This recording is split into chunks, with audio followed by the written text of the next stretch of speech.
growing up in Christian nationalism, I was told that Catholics weren't Christians, that they were going to hell. Some people said that they were the worst of the pagan religions because it was a distortion of Christianity, even though it's older than Protestantism.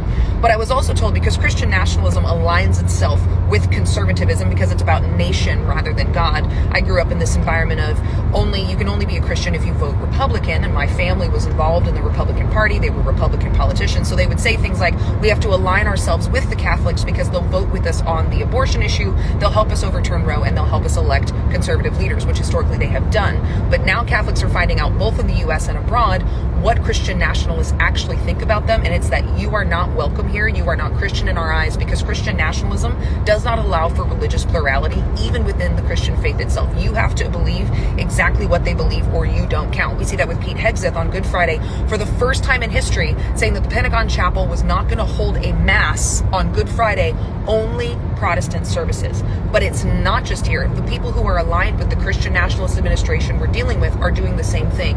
In Israel, all the holy sites for Christians were closed the week of Easter, the holiest week for the Christian faith.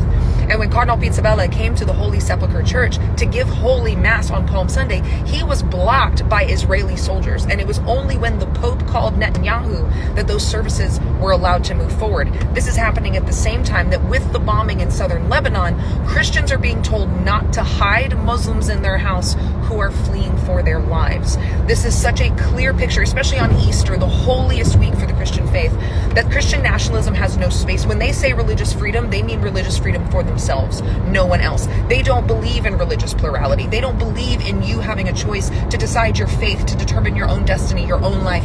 It's about you having the choice to do what they want you to do, because we are now seeing that Catholics are being discriminated against within the Christian faith itself, because this was never about God. This was never about religious freedom. This was about control and molding the world and molding people into how you think they should live, how you think they should worship, and how their life and their faith and who their God is plays out for you.